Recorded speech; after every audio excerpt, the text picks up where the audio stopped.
ابو بکر رسالت پناہ کی بارگاہ میں روتے ہوئے عرض کرتے کہ اللہ کے حبیب میرے کندھوں پر سوار ہو جائیے، زخمی ہوں تو ابو بکر کے پاؤں ہوں، چلنی ہوں تو ابو بکر کے پاؤں ہوں، خون نکلے تو ابو بکر کا نکلے، اللہ کے حبیب آپ کو تکلیف نہ پہنچے۔ مسجد حق نواز میں منبر حق نواز پر بسلسلہ پیغام مرشد حق نواز حاضری کا شرف حاصل ہوا ہے۔ خلاق عالم سے دعا گو ہوں کہ وہ مرشد کے پیغام کو پوری دیانت سے آپ تک پہنچانے کی توفیق عطا فرمائے، آمین۔ اور یہ بھی دعا گو ہوں کہ اس پیغام کو پوری امانت کے ساتھ آپ آگے پہنچانے میں بھی حق ادا کر سکیں۔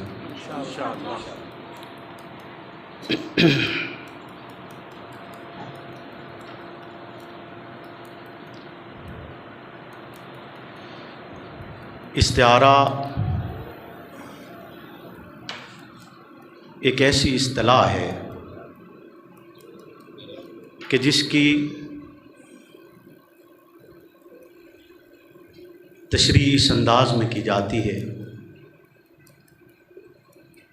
کہ معنوی مناسبت کی وجہ سے کسی لفظ کو دوسری جگہ استعمال کیا جائے،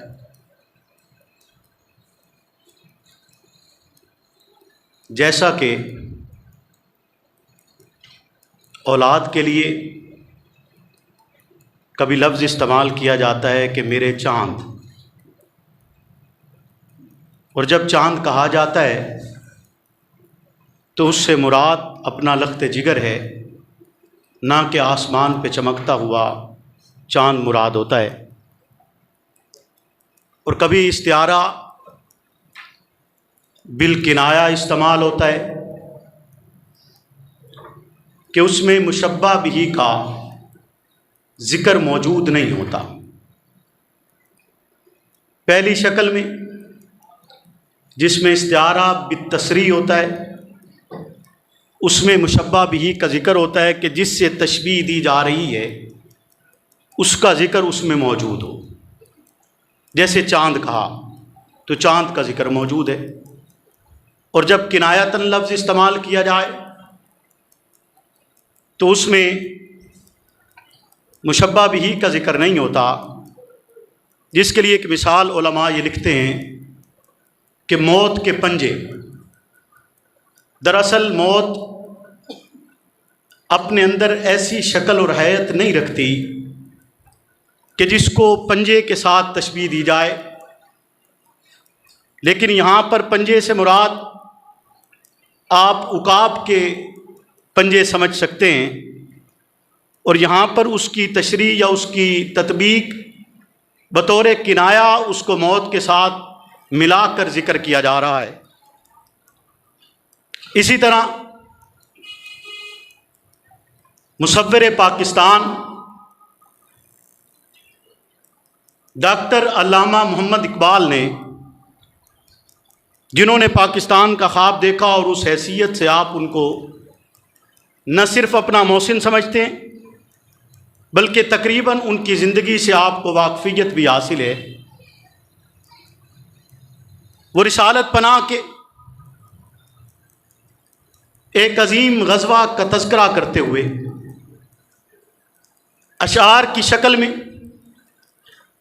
اس کو بند کرتے ہیں کہ جس لمحے میں رسالت کا مقابلہ بظاہر دنیاوی طاقت، قوت اور اقتدار کے ساتھ تھا، مال و دولت کی فراوانی کے ساتھ تھا، مقابل بہت بڑی معاشی قوت کے حامل تھے، افرادی قوت کے حامل تھے، اور رسالت پناہ جہاں ایک طویل عرصے کے بعد، چند سالوں کے بعد کہ ایک عرصہ پہلے گزرتا ہے جس میں رسالت اپنی مقدس جماعت سے قربانی کا مطالبہ کرتی ہے، اور وہ مقدس جماعت لمحہ بلمحہ رسالت پناہ کے فرمان کے مطابق اپنی قربانی کو پیش کرتی ہے۔ انہیں تپتی ہوئی ریت پر لیٹنا پڑتا ہے، اپنا وطن چھوڑنا پڑتا ہے، دوست احباب چھوڑنے پڑتے ہیں، مال و دولت قربان کرنا پڑتا ہے۔ وہ یہ سب کچھ قربان کر کے رسالت پناہ کے احکامات کے مطابق اپنی زندگی گزارتے چلے آ رہے ہیں۔ اور ایک کچھ وقفے کے بعد کہ جب فتوحات مل رہی ہیں، آسانیاں حاصل ہو رہی ہیں، اور ان آسانیوں کے ساتھ مال و دولت بھی آ رہا ہے، تجارت بھی بڑھ رہی ہے، قوت بھی حاصل ہو رہی ہے، ایک لمحے پھر رسالت پناہ اپنی اس مقدس جماعت کو پھر سے قربانی کی طرف بلاتے ہیں، پھر سے قربانی کی طرف آمادہ کرتے ہیں، اور رسالت پناہ کی اس آواز کے جواب میں وہ مقدس جماعت ایک لمحہ بھی جھجک محسوس نہیں کرتی، بلکہ آپ کی ذات کے اس فرمان کے بعد جو کچھ ان سے بن پاتا ہے وہ آپ کی بارگاہ میں پیش کر دیتے ہیں۔ کوئی اونٹوں کے قافلے لاتا ہے، کوئی درہم و دنانیر لاتا ہے، کوئی گھر کا سامان لاتا ہے، جس سے جو بن پڑا وہ آپ کی بارگاہ میں پیش کرتے ہوئے قربانی کی مثال کو تازہ کرتا ہے، زندہ کرتا ہے، اور اس بات کا اعادہ اور اعلان کرتا ہے کہ اللہ کے رسول آپ پر ایمان لائے تھے، دنیا کی غرض سے نہیں لائے تھے، دنیاوی مال و دولت کے لیے نہیں لائے تھے، اقتدار کے لیے نہیں لائے تھے، حکومت کے لیے نہیں لائے تھے۔ آپ نے حکم فرمایا اس لمحے میں بھی جب سارا زمانہ خلاف تھا تب بھی آپ کے ساتھ کھڑے تھے، اور آج اس زمانے میں جب بہتات ہو چکی ہے، مال و زر بھی موجود ہے، فتوحات بھی حاصل ہو رہی ہیں، اب بھی آپ حکم کرتے ہیں تو اپنا سب کچھ آپ پر نچھاور کرنے کے لیے تیار ہیں۔ حضرت عمر بن خطاب اپنے گھر کا آدھا مال لے کر رسالت پناہ کی بارگاہ میں آتے ہیں۔ رسالت پناہ آپ کا مال دیکھتے ہوئے آپ سے یہ سوال کرتے ہیں کہ آپ نے اپنے عیال کے لیے کچھ چھوڑا ہے یا نہیں چھوڑا، چونکہ مومن کا یہ خاصہ ہے کہ وہ اپنے آل و عیال کے لیے ایک حصہ چھوڑ کر آتا ہے۔ آپ نے چھوڑا یا نہیں چھوڑا؟ جواباً حضرت عمر بن خطاب یہ فرماتے ہیں کہ ہم نے چھوڑے، آدھا مال گھر میں رکھ کے آیا ہوں، آدھا مال آپ کی بارگاہ میں دیے، درہم و دنانیر کا ڈھیر لگ چکا ہے، چادریں موجود ہیں، قیمتی سامان موجود ہے۔ اسی لمحے میں وہ رفیق نبوت بھی آتا ہے جس سے عشق و محبت کے راستے استوار کیے جاتے ہیں۔ رسالت پناہ کی بارگاہ میں وہ آ کر اپنے گھر کا سارا مال رکھتا ہے۔ رسالت پناہ سوال کرتے ہیں کہ آپ نے اپنے آل و عیال کے لیے کچھ چھوڑا ہے یا نہیں چھوڑا، فکر عیال بھی کی ہے یا نہیں کی، اپنے خاندان کے لیے کچھ ترکہ بچا کے رکھا ہے یا نہیں رکھا؟ تو جواباً ان کے ان الفاظ کو جو حضرت ابو بکر صدیق کی زبان مقدس سے ادا ہوتے ہیں، ان الفاظ کو مصور پاکستان اشعار کی شکل دیتے ہوئے یہ فرماتے ہوئے کہتے ہیں کہ پروانے کو چراغ تو بلبل کو پھول بس، پروانے کو چراغ تو بلبل کو پھول بس، صدیق کے لیے ہے خدا کا رسول بس، صدیق کے لیے ہے۔ تو میں آج کی یہ گفتگو اس عنوان کے ساتھ آپ سے کرنا چاہوں گا کہ صدیق کے لیے ہے خدا کا رسول بس، اور آپ سے یہ خواہش رکھوں گا کہ آپ دوران گفتگو جہاں اس جملے کو دہرانے کی ضرورت محسوس ہو تو آپ قطعاً جھجکیے گا مت، بلکہ اپنی زبان سے ان الفاظ کو ادا کرتے ہوئے اس عظیم ترین شخصیت کو خراج تحسین پیش کیجیے گا کہ انتہائی سادہ الفاظ میں، عام فہم الفاظ میں، اس سے پہلے الفاظ اگرچہ علامہ اقبال نے مشکل استعمال کیے ہیں، لیکن یہاں پر آ کر اس سے آسان مثال کوئی اور سمجھ میں نہیں آتی کہ سمجھایا جاتا استعارہ پیش کیا ہے، ایک شکل آپ کے سامنے دی ہے، شمع کا منظر نامہ پیش کر کے چراغ دکھلا کر دکھلایا ہے کہ کس طرح پروانہ چراغ پر جا کر اپنی جان قربان کرتا ہے، نچھاور ہو جاتا ہے، خود کو وار دیتا ہے، اس کی طرف بڑھتا ہے، حتیٰ کہ قربان ہو جاتا ہے۔ بلبل ہے تو اس کا ٹھکانہ پھول ہے، اگرچہ پھول کی مثال اس مقام کے ساتھ مناسبت نہ بھی رکھتی ہی، اور شمع کی مثال بھی اگرچہ اس کی عظمت کو نہیں بتلا سکتی ہے، لیکن یہاں پر تذکرہ اس انداز سے کر کے امت کو یہ بتلانا مقصود ہے، عام فہم زبان میں یہ سمجھانا مقصود ہے کہ جیسے چراغ پر پروانہ قربان ہو جاتا ہے، اسی طرح ابو بکر محمد پہ قربان ہو گئے۔ شان صدیق اکبر صداقت صدیق اکبر صداقت صدیق اکبر مصطفیٰ کا ہم سفر ابو بکر مصطفیٰ کا ہم سفر ابو بکر امیر عظمت مولا حق نواز جنگوی امیر عظمت مولا حق نواز جنگوی۔ اسی ماہ مقدس کی ماہ سفر کے آخر میں ہجرت کا سفر پیش آتا ہے، وہی ہجرت کہ جس کو بنیاد بناتے ہوئے عالم اسلام کا عظیم رہبر عمر بن خطاب اسلامی سال کا آغاز کرتے ہیں، تاکہ امت اندازہ کر سکے کہ امت کے عظیم ترین افراد نے مکہ کیوں چھوڑا تھا، مدینہ طیبہ کی طرف ہجرت کیوں کی تھی، مدینہ طیبہ رسول اللہ کا مسکن کیوں بنا تھا، آپ نے اس مقام پر رہائش کیوں اختیار کی تھی۔ اس پیغام کو بتلانے کے لیے ہجری سن کا آغاز کیا گیا کہ امت نے جو عظیم ترین قربانی دی تھی، اس قربانی کی یاد کو زندہ رکھا جا سکے، تابندہ رکھا جا سکے، یاد رکھا جا سکے، اس منظر نامے کو پیش کرنے کے لیے ہجری سن کی بنیاد رکھی گئی۔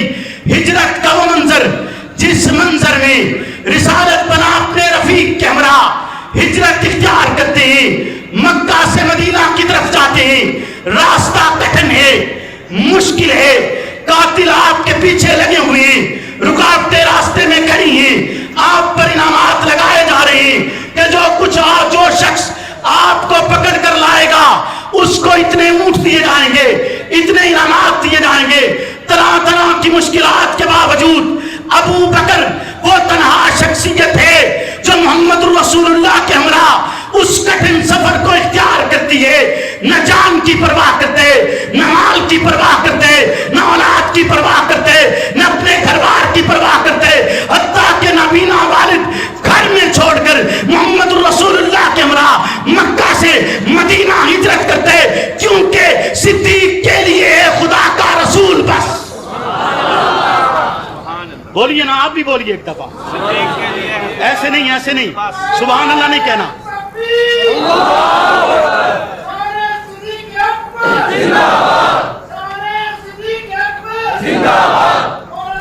آج کے دن میں آپ کو ایک بات اور بتلا دوں، یاد رکھیے گا کہ منقط ابو بکر بیان کرنا باعث ثواب ہے۔ ابو بکر کی تعریف کرنا یہ ثواب کا کام ہے، گناہ کا کام نہیں ہے۔ آپ مسجد میں بیٹھے، آج میں آپ سے کہوں گا جہاں آپ سبحان اللہ کہیں، وہاں ایک دفعہ یہ بھی ساتھ ساتھ کہیں، جب میں یہ الفاظ کہوں تو پھر نعرے کی شکل میں آپ کا جواب آئے کہ صدیق کے لیے ہے خدا کا رسول. بس آئے گا ایک دفعہ سب مل کے کہیں صدیق کے لیے خدا کا رسول. بس ہجرت کی رات ہے. میں منظر نامے کو مختصر کرتے ہوئے، کیونکہ کچھ واقعات ان میں سے میں اس سے پہلے اپنی دیگر گفتگو میں ذکر کر چکا ہوں، آپ ان کو سن سکتے ہیں، سماعت کر سکتے ہیں. یہاں اس کو دوہرا کر میں اس کو مزید اس منظر نامے کو آگے پیش کرنا چاہتا ہوں، نہ کہ اس کو دوہرا کر. یقیناً اسے دہرانا چاہیے، یاد دہانی ہوتی رہنی چاہیے، لیکن آج کچھ باتیں آپ کو اس منظر نامے کی میں نہیں بتلانا چاہتا ہوں کہ وہ منظر کیسا عجیب منظر تھا کہ جس میں رسالت پناہ ابو بکر کے ہمراہ جب غار ثور پہ چڑھنا شروع کرتے ہیں، چڑھتے ہوئے اچانک ابو بکر کی نگاہ رسالت پناہ کے قدموں پر پڑتی ہے. رسالت پناہ کے قدم اس وقت زخمی ہو چکے ہیں، آپ کے قدموں سے خون بہ رہا تھا. ابو بکر دیکھتے رونا شروع کر دیتے، کہتے کہ اللہ کے حبیب آپ کو تو ان تکالیف کی، ان دکھوں کی عادت نہیں تھی. اللہ کے حبیب ایسا مت کیجئے، اب اس لمحے میں آپ پیدل نہیں چلیں گے، پہاڑی کا سفر ہے. آج کے اس دور میں بھی جب وہاں تک سیڑھیاں بنا دی گئی تب بھی اس پر چڑھنا انتہائی کٹھن اور مشکل ہے. ایک طویل سفر، مشکل سفر، مشقت والا سفر، اور جہاں نوکدار پتھر ہوں، چڑھنا آسان نہ ہو، چڑھنا مشکل ہو. اس لمحے کے اندر ابو بکر کہتے محمد رسول اللہ سے، آقا آپ اس لمحے سے آگے اب پیدل نہیں چلیں گے، آپ اس لمحے سے آگے اس طرح نہیں جائیں گے، گوارا نہیں ہو سکتا. ابو بکر آپ کے ہمراہ ہو، آپ کے قدم مبارک سے خون نکل آئے. ابو بکر آپ کے ہمراہ ہو، آپ کو دکھ پہنچے. ابو بکر آپ کے ہمراہ ہو، آپ کو تکلیف پہنچے. ابو بکر آپ کے ہمراہ ہو، آپ کے ساتھ کسی قسم کا ستم ہو. کہتے ہیں ابو بکر اس لمحے کے اندر محدث عبد الحق دہلوی لکھتے ہیں کہ اس لمحے میں ابو بکر رسالت پناہ کی بارگاہ میں روتے ہوئے عرض کرتے کہ اللہ کے حبیب میرے کندھوں پر سوار ہو جائیے. زخمی ہوں تو ابو بکر کے پاؤں ہوں، چلنی ہوں تو ابو بکر کے پاؤں ہوں، خون نکلے تو ابو بکر کے نکلے. اللہ کے حبیب آپ کو تکلیف نہ پہنچے، کیونکہ صدیق کے لیے خدا کا رسول.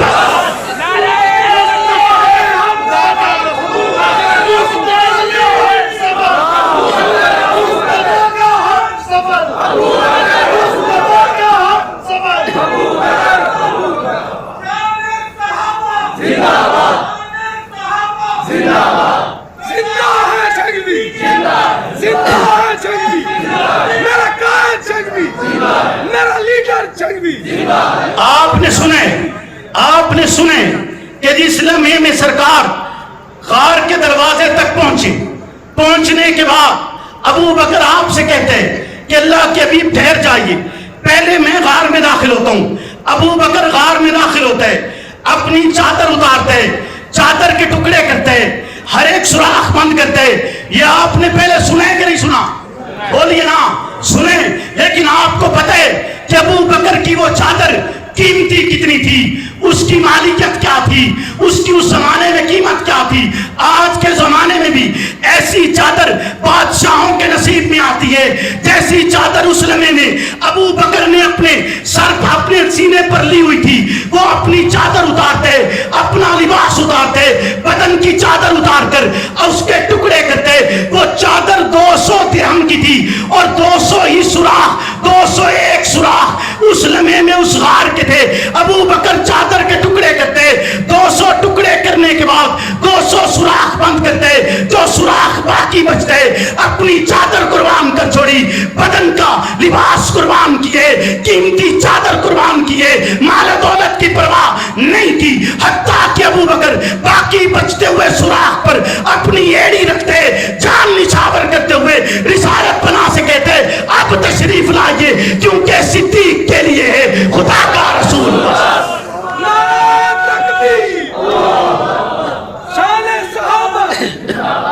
ابو نعیم اصفہانی لکھتے ہیں، کہتی ہے کہ اگلا دن آیا، اگلے دن رسالت بنانے، چونکہ رات اندھیری تھی، اگلا دن آیا.